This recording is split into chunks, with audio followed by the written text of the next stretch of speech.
ବଢ଼ିବ ଭତ୍ତା ଟଙ୍କା। ତେବେ ଶ୍ରମ ମନ୍ତ୍ରାଳୟ ପକ୍ଷରୁ ଆସିବ ବଡ଼ ନିଷ୍ପତ୍ତି। ଚଳିତ ଜୁନ୍ ମାସରେ ରଜ ଭେଟି ଦେବାକୁ ଚିନ୍ତା କରୁଛନ୍ତି ବିଜେପି ସରକାର।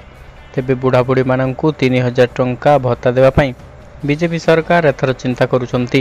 ତେବେ ନିର୍ବାଚନୀ ପ୍ରତିଶ୍ରୁତି ଅନୁସାରେ ସମସ୍ତଙ୍କୁ 3,000 ଟଙ୍କା ଭତ୍ତା ଦେବା ପାଇଁ ବିଜେପି ଏବେ ଆଗବର। 3,500 ଟଙ୍କା ପୂର୍ବରୁ 80 ବର୍ଷରୁ ଉର୍ଦ୍ଧ୍ୱ ଲୋକଙ୍କ ପାଇଁ ଭତ୍ତା ଘୋଷଣା ହୋଇସାରିଛି। କେବଳ 60 ବର୍ଷର ଲୋକମାନଙ୍କୁ ଏପର୍ଯ୍ୟନ୍ତ 3,000 ଟଙ୍କା ଭତ୍ତା ମିଳିନାହିଁ। କୁହାଯାଉଥିଲା ଯେ ବିଜେପି ସରପଞ୍ଚ ଇଲେକ୍ସନ୍ ପର୍ଯ୍ୟନ୍ତ 3,000 ଟଙ୍କା ଭତ୍ତା ବଢ଼ାଇ ଦେଇପାରେ, କିନ୍ତୁ ଏବେ ଖବର ଆସୁଛି ଯେ ଜୁନ୍ ମାସରେ ବିଜେପି ଭତ୍ତା ବଢ଼ାଇବା ପାଇଁ ଚିନ୍ତା କରୁଛି। ବୁଢ଼ାବୁଢ଼ୀମାନଙ୍କୁ 3,000 ଟଙ୍କା ଭତ୍ତା ଦେବା ପାଇଁ ବିଜେପି ସରକାର ଏବେ ଆଗଭର ହେଉଛି। ତେବେ ଅର୍ଥ ମନ୍ତ୍ରାଳୟ ତରଫରୁ କଥାବାର୍ତ୍ତା ହୋଇ ବିଜେପି ଏହି ଚରମ ନିଷ୍ପତ୍ତି ନେଇପାରେ ବୋଲି କିଛିଟା ସଂଗଠନମାନେ କହୁଛନ୍ତି।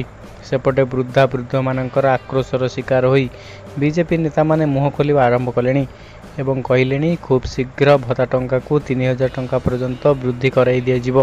3,500 ଟଙ୍କା 80 ବର୍ଷରୁ ଉର୍ଦ୍ଧ୍ୱ ଲୋକମାନଙ୍କ ପାଇଁ ଏବଂ 3,000 ଟଙ୍କା 60 ବର୍ଷର ଲୋକଙ୍କ ପାଇଁ ଭତ୍ତା ବ୍ୟବସ୍ଥା ରହିବ ବୋଲି ବିଜେପିର ନେତାମନ୍ତ୍ରୀମାନେ ସଭା ସମିତିରେ କହି ବୁଲୁଛନ୍ତି। ତେବେ ଭତ୍ତା କଥା କେତେ ସତ କିମ୍ବା କେତେ ମିଛ ଏପର୍ଯ୍ୟନ୍ତ ସାମ୍ନାକୁ ନ ଆସିଥିବା ବେଳେ ବୃଦ୍ଧମାନେ କହିଛନ୍ତି ଭତ୍ତା ନ ବଢ଼ାଇଲେ ଚରମ ଆନ୍ଦୋଳନର ନିଷ୍ପତ୍ତି ନେଇପାରନ୍ତି ବୃଦ୍ଧ ଏବଂ ବୃଦ୍ଧାମାନେ। ସେଥିପାଇଁ ବିଜେପି ଭତ୍ତା ଟଙ୍କା ବଢ଼ାଇବା ପାଇଁ ଆଗଭର ହେଉଛି ବୋଲି କିଛିଟା ସଂଗଠନ ତରଫରୁ କୁହାଯାଉଛି। ତେବେ ବିଜେପି ଭତ୍ତା ବଢ଼ାଇବା ଉପରେ ଏବେ ଜୋରଦାର ଅଭିଯାନ ଚଳାଇଛି। କାରଣ ଭତ୍ତା ନ ବଢ଼ାଇଲେ ବିଜେପି ଇଲେକ୍ସନରେ ଆଉ ଭୋଟ୍ ପାଇବ ନାହିଁ।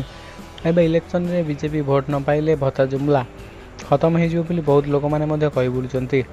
ଏବେ ଭତ୍ତା ବଢ଼ିବ ବୋଲି ମଧ୍ୟ କିଛି ଲୋକ ଆସ୍ତେ ଆସ୍ତେ କହି ବୁଲିଲେଣି।